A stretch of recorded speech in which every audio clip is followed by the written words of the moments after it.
For those of us who have had to deal with traumatic loss or abuse in our lives, often the emotions have become so familiar to us, they feel like a part of our very being, and that we will never be able to get rid of them.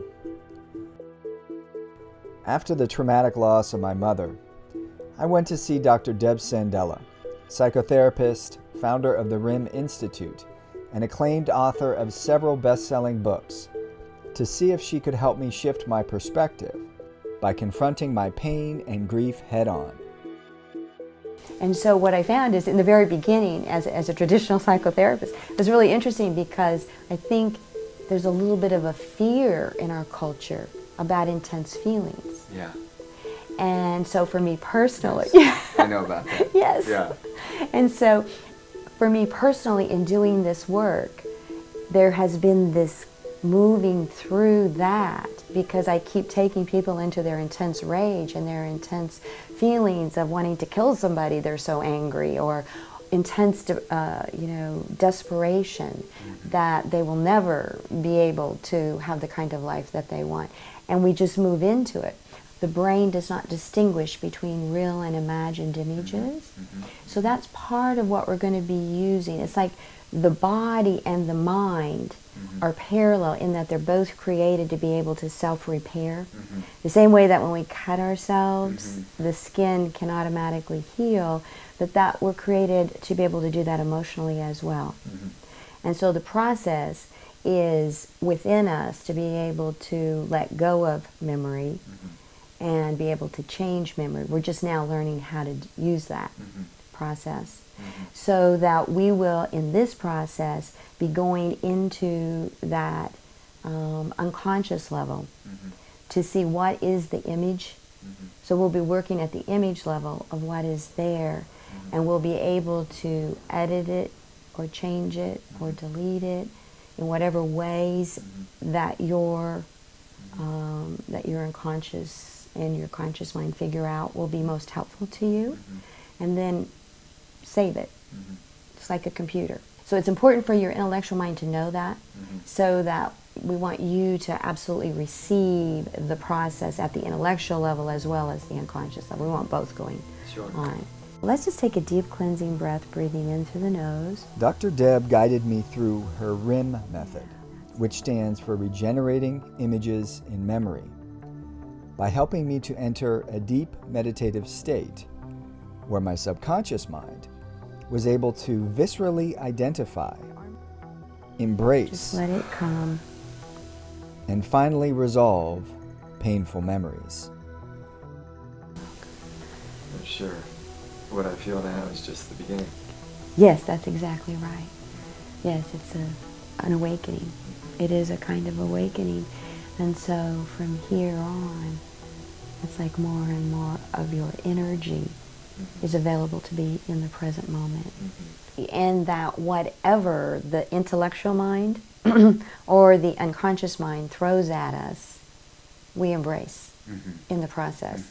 So that what's different with psychotherapy, there is a very strong intellectual component, that you're really working with the thought of things. You're really looking at thinking and talking about, where in this we're actually moving you into a new experience so that it is experienced as being real, since the brain cannot distinguish between a real experience and an imagined experience. Like we found that in research, that it's the same. It's received in the brain as the same.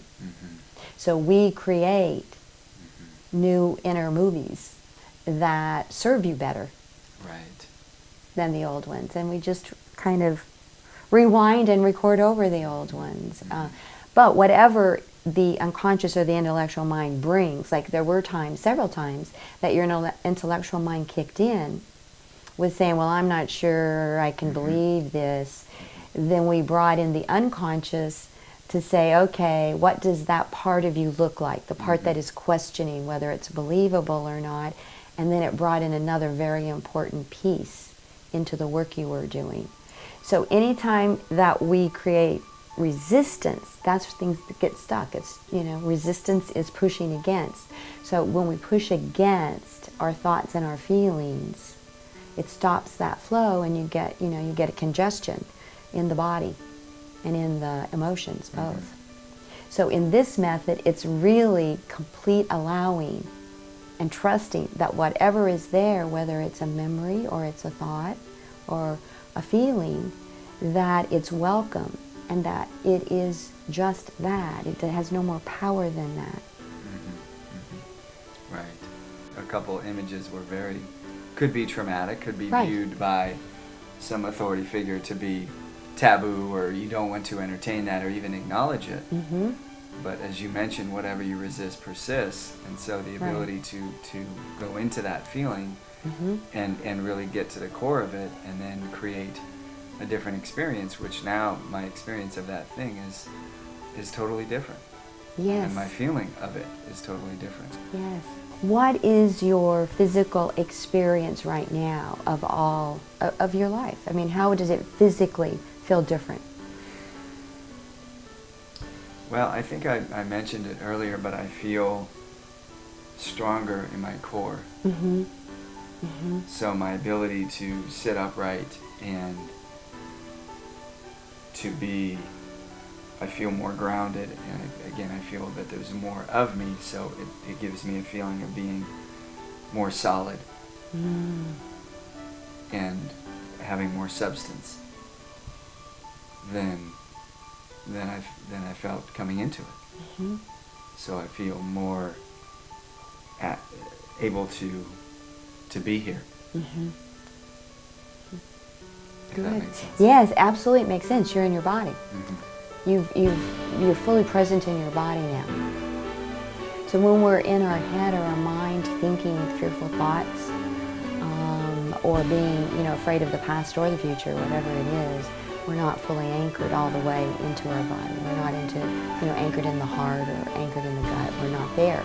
We're absent. We're just all here in our little brain, our little mind.